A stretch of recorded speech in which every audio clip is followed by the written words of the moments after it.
नहीं आ रही थी। वो बार बार करवट बदल रहा था। काफी देर हो गई थी और रमेश सो ही नहीं पा रहा था। रमेश उठता है और चप्पल पहनकर बाहर सैर पर निकल जाता है। अक्सर गांव में लोग 5 बजे ही उठ जाते हैं, पर उस दिन 6 बजे भी सब सो रहे होते हैं। रमेश को ये बात अजीब तो बहुत लगती है और वो इधर उधर देख भी रहा होता है कि शायद उसे कोई दिख जाए, पर उसे कोई भी दिखाई नहीं देता। दूर दूर तक कोहरा जमा होता है। रमेश उस कोहरे में चला जाता है और कुछ देर बाद उसे एक घूंघट वाली औरत दिखती है। ये इस वक्त दुल्हन, वो भी अकेली? जरा चल कर पूछता हूँ कि क्या चक्कर है। रमेश उस दुल्हन के पास जाता है। उसने लंबा सा घूंघट किया होता है। रमेश उसके हाथों की तरफ देखता है।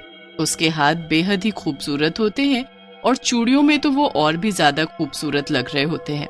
रमेश तो उनको देखता ही रह जाता है। उसके बाद वो उससे धीरे से पूछता है, कौन हो आप और यहाँ ऐसे अकेले? मेरा नाम माया है। मैं इस गांव की नहीं हूँ, पास वाले गांव से हूँ। यहाँ मेरी मौसी रहती है, तो बस मैं तो उससे मिलने आई थी। पर इतनी सुबह? सुबह नहीं, अभी तो रात के 2:30 बजे हैं। क्या? पर मैंने तो घड़ी में टाइम देखा था। लगता है घड़ी रुक गई थी। तभी मैं सोचूं कि कोई गांव में अभी तक उठा क्यों नहीं। खैर, तुम इतनी रात को अकेली क्यों घूम रही हो? नहीं नहीं, मैं खुद चली जाऊंगी। तुम्हें तकलीफ उठाने की जरूरत नहीं है। अच्छा ठीक है, पर क्या तुम इस घूंघट को उठा नहीं सकती? मतलब ऐसे ही, वो मुझे लगा मैं इतनी देर से तुमसे बात कर रहा हूँ और तुमको देखा भी नहीं।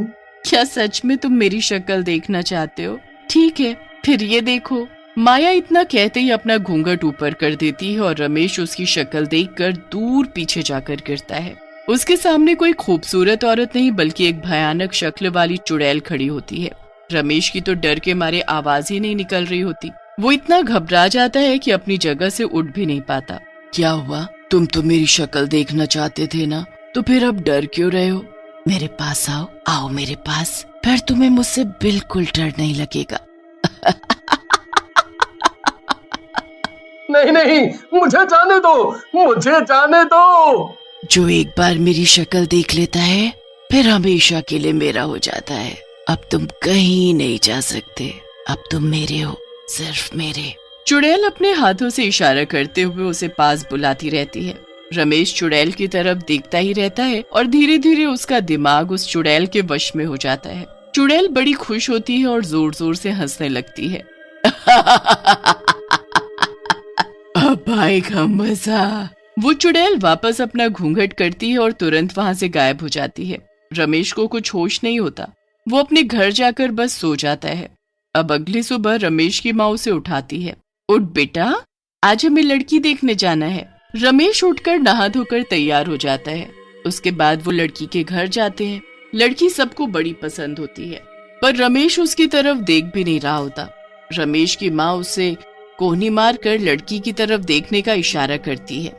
अरे लड़की को तो देख, फिर हम तेरा रिश्ता इससे पक्का करें। रमेश का दिमाग अभी भी चुड़ैल के वश में होता है। वो जैसे ही उस लड़की को देखता है, उसका गला पकड़ लेता है। सब लोग ये देखकर हैरान हो जाते हैं और उस लड़की को रमेश के हाथों से जैसे तैसे छुड़ाते हैं। ये क्या हरकत की है तूने? मैं सारी लड़कियों को मार डालूंगा। जो भी मेरे सामने आएगी, सबको मार डालूंगा। मुझे माया से प्यार है, बस माया से। मुझे माया चाहिए, माया माया माया। ये सब कहते हुए रमेश वहां से उठकर चला जाता है। लड़की वाले बहुत गुस्सा होते हैं। रमेश के माता पिता उनसे माफी मांगकर घर वापस आ जाते हैं। घर पर भी रमेश माया की रट लगाए होता है। उसके माँ बाप को समझ ही नहीं आ रहा होता कि आखिर ये माया है कौन। दूसरी तरफ माया घूंघट करके दूसरे शिकार को ढूंढने निकल चुकी होती है। आधी रात में वो घूंघट किए गांव में घूम रही होती है। फिर उसे बस स्टॉप पर एक लड़का बस से उतरता दिखता है। चुड़ैल उसे देखकर मुस्कुराने लगती है और फिर उसका पीछा करती है। ऐसा क्यों लग रहा है कि कोई तो है मेरे पीछे। मोहित एकदम मुड़ता है तो उसके पीछे वही घूंघट किए चुड़ैल चल रही होती है। मोहित पहले तो घबरा जाता है, पर फिर वो उससे पूछता है कि वो यहाँ क्या कर रही है। चुड़ैल उसे भी एक झूठी कहानी सुनाकर अपनी बातों में फंसा लेती है। मोहित पूरे रास्ते उससे बातें करता जाता है, पर आखिर में वो भी वही गलती कर देता है जो रमेश ने की थी। क्या आप अपना घूंघट ऊपर कर सकती हो? मतलब बस मैं देखना चाहता हूँ कि आखिर जिसकी इतनी मीठी आवाज है उसका चेहरा कितना खूबसूरत होगा। ऐसी बात है तो मैं अभी तुम्हारी ये इच्छा पूरी करती हूँ। मोहित के इतना कहते ही चुड़ैल अपना घूंघट ऊपर करती है और मोहित वहीं जमीन पर गिर जाता है। मोहित अपने आप को उठाकर वहां से भागने लगता है कि चुड़ैल उसे एक हाथ से ऊपर उठा देती है। जो एक बार मेरा घूंघट उठवा देता है वो मेरा हो जाता है। अब तू मेरा है, मेरा। देख मेरी आंखों में, देख। मोहित चुड़ैल की आंखों में देखता है तो उसे कुछ होने लगता है। वो भी चुड़ैल के वश में हो जाता है। चुड़ैल उसे ऐसे ही वापस जमीन में पटक देती है। उसके बाद वो जोर जोर से हंसती है और अपना घूंघट करके चल देती है। मोहित अपने होश में नहीं होता और उठकर सीधा अपने घर की ओर चल देता है। ये सब कुछ दूर खड़ी शीतल देख रही होती है। शीतल मोहित की पड़ोसन होती है जो देर रात किसी जागरण से वापस आ रही होती है। ये सब मैं क्या देख रही हूँ? हमारे गांव में चुड़ैल है, वो भी घूंघट वाली चुड़ैल। मुझे इसके बारे में कल ही गांव वालों को बताना होगा। अगले ही दिन शीतल बहुत बीमार पड़ जाती है और उसे कुछ होश ही नहीं होता। शीतल जितने दिनों में ठीक होती है उतने दिनों में वो चुड़ैल जाने कितने लोगों को अपने काबू में कर चुकी होती है। जिस दिन शीतल को होश आता है वो जल्दी से उठकर बाहर जाती है। सामने का नजारा देख उसके होश उड़ जाते हैं। कुछ लड़के और आदमी औरतों का गला दबा रहे होते हैं। ये सब क्या हो रहा है? मुझे सबको बचाना होगा। अरे बेटी, कहाँ मौत के मुंह में जा रही है? पर ये सब हो क्या रहा है हमारे गांव में? पता नहीं हमारे गांव के मर्दों को क्या हो गया है। वो बस किसी भी औरत को देखते हैं तो गुस्से में आकर उसकी जान लेने पर उतारू हो जाते हैं। यहाँ तक कि मेरे बेटे ने कुछ दिन पहले एक लड़की जिसे हम शादी के लिए देखने गए थे उस पर ही हमला कर दिया। उसके बाद वो मोहित है ना, उसने गांव की एक लड़की का गला दबा दिया। वो तो अच्छा हुआ उसकी माँ सही वक्त पर आ गई और उसे बचा लिया। बहन बेटी को छोड़ ये मर्द किसी भी औरत को मारने पर उतारू हैं। मुझे पता है ये लोग ऐसा क्यों कर रहे हैं। ये सब वो घूंघट वाली चुड़ैल का काम है। मैंने देखा था उस रात खुद अपनी आंखों से। उसने मेरे सामने घूंघट ऊपर किया और उसकी चुड़ैल शक्ल मैं अभी तक नहीं भूल पाई। उसने मेरे सामने मोहित को वश में किया। मैं घर आकर किसी को कुछ बता पाती कि मैं खुद ही ऐसी बीमार पड़ी कि मुझे आज होश आया। पर अब हमें उस घूंघट वाली चुड़ैल को पकड़ना होगा और सब कुछ ठीक करना होगा। तो चलो अभी गांव के पंडित जी के पास। दोनों जल्दी से पंडित जी को उस चुड़ैल के बारे में बताते हैं। क्या उसका इंतजाम करना कोई आसान काम नहीं है। वो चुड़ैल हमेशा की तरह आज रात भी घूंघट में बाहर निकलेगी। बस तुम्हें कैसे भी करके उस औरत के पल्लू का कोना काट कर लाना है। ये तो बहुत मुश्किल काम है। वो चुड़ैल बस गांव के आदमियों के पास ही आती है तो मैं कैसे कर पाऊंगी ये सब? तभी तो कहा था कि मुश्किल काम है।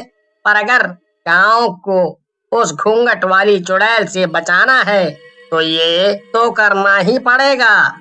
शीतल और रमेश की माँ घर आ जाती हैं। शाम तक इसी के बारे में सोच सोच कर उनका सर दर्द हो जाता है, पर उन्हें कुछ समझ नहीं आता कि आखिर वो किसको भेजे। कोई भी चुड़ैल का नाम सुनकर जाने को तैयार ही नहीं होता।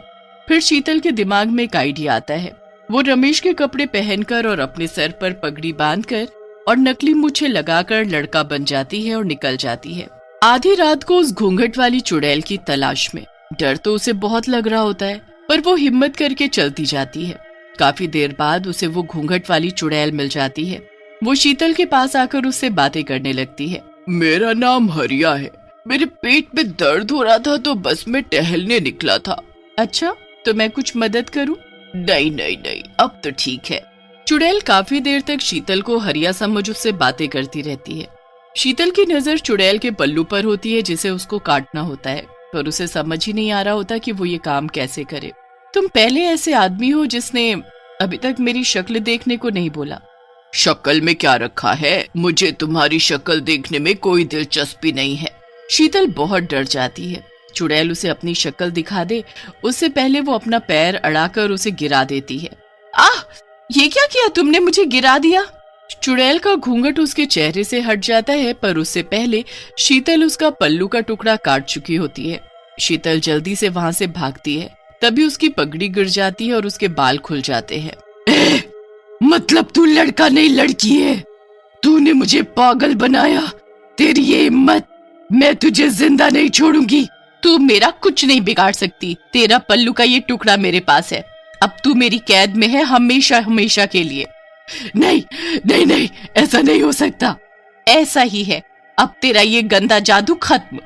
शीतल उस टुकड़े को ले जाकर पंडित जी को दे देती है, जिससे वो गांव के सभी आदमियों को ठीक करता है और फिर उस टुकड़े को एक मटके में बंद करके जमीन में गाड़ देता है। उसके बाद वो चुड़ैल कभी किसी को नहीं आ रही थी। वो बार बार करवट बदल रहा था।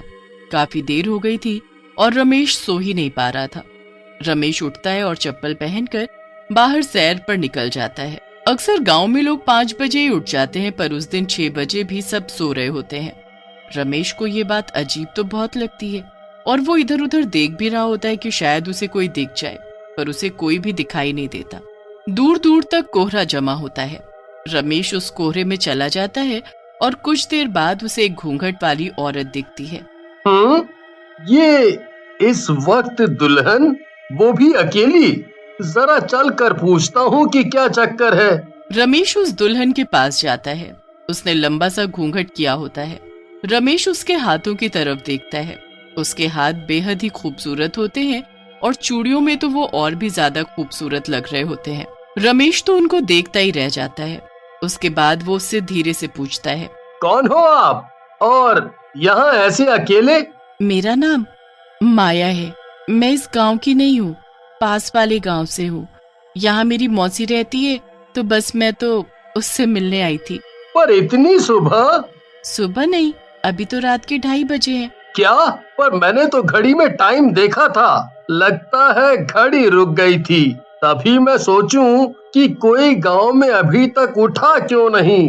खैर, तुम इतनी रात को अकेली क्यों घूम रही हो? नहीं नहीं, मैं खुद चली जाऊंगी, तुम्हें तकलीफ उठाने की जरूरत नहीं है। अच्छा ठीक है, पर क्या तुम इस घूंघट को उठा नहीं सकती? मतलब ऐसे ही, वो मुझे लगा मैं इतनी देर से तुमसे बात कर रहा हूँ और तुमको देखा भी नहीं।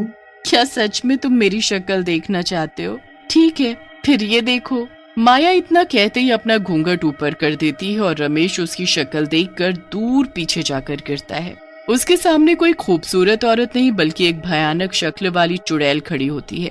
रमेश की तो डर के मारे आवाज ही नहीं निकल रही होती। वो इतना घबरा जाता है कि अपनी जगह से उठ भी नहीं पाता। क्या हुआ? तुम तो मेरी शक्ल देखना चाहते थे ना, तो फिर अब डर क्यों रहे हो? मेरे पास आओ, आओ मेरे पास, फिर तुम्हें मुझसे बिल्कुल डर नहीं लगेगा। नहीं नहीं, मुझे जाने दो, मुझे जाने दो। जो एक बार मेरी शक्ल देख लेता है, फिर हमेशा के लिए मेरा हो जाता है। अब तुम कहीं नहीं जा सकते, अब तुम मेरे हो, सिर्फ मेरे। चुड़ैल अपने हाथों से इशारा करते हुए उसे पास बुलाती रहती है। रमेश चुड़ैल की तरफ देखता ही रहता है और धीरे धीरे उसका दिमाग उस चुड़ैल के वश में हो जाता है। चुड़ैल बड़ी खुश होती है और जोर जोर से हंसने लगती है। अब आएगा मजा। वो चुड़ैल वापस अपना घूंघट करती है और तुरंत वहां से गायब हो जाती है। रमेश को कुछ होश नहीं होता। वो अपने घर जाकर बस सो जाता है। अब अगली सुबह रमेश की माँ उसे उठाती है। उठ बेटा, आज हमें लड़की देखने जाना है। रमेश उठकर नहा धोकर तैयार हो जाता है। उसके बाद वो लड़की के घर जाते हैं। लड़की सबको बड़ी पसंद होती है, पर रमेश उसकी तरफ देख भी नहीं रहा होता। रमेश की माँ उसे कोहनी मारकर लड़की की तरफ देखने का इशारा करती है। अरे लड़की को तो देख, फिर हम तेरा रिश्ता इससे पक्का करें। रमेश का दिमाग अभी भी चुड़ैल के वश में होता है। वो जैसे ही उस लड़की को देखता है, उसका गला पकड़ लेता है। सब लोग ये देखकर हैरान हो जाते हैं और उस लड़की को रमेश के हाथों से जैसे तैसे छुड़ाते हैं। ये क्या हरकत की है तूने?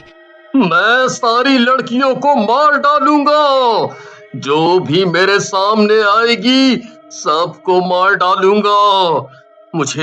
मुझे माया से प्यार है, बस माया से।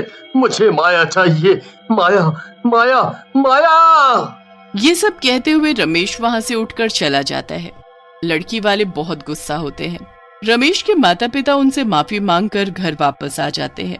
घर पर भी रमेश माया की रट लगाए होता है। उसके माँ बाप को समझ ही नहीं आ रहा होता कि आखिर ये माया है कौन। दूसरी तरफ माया घूंघट करके दूसरे शिकार को ढूंढने निकल चुकी होती है। आधी रात में वो घूंघट किए गांव में घूम रही होती है। फिर उसे बस स्टॉप पर एक लड़का बस से उतरता दिखता है। चुड़ैल उसे देखकर मुस्कुराने लगती है और फिर उसका पीछा करती है।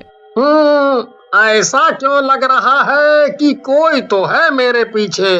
मोहित एकदम मुड़ता है तो उसके पीछे वही घूंघट किए चुड़ैल चल रही होती है। मोहित पहले तो घबरा जाता है, पर फिर वो उससे पूछता है कि वो यहाँ क्या कर रही है। चुड़ैल उसे भी एक झूठी कहानी सुनाकर अपनी बातों में फंसा लेती है। मोहित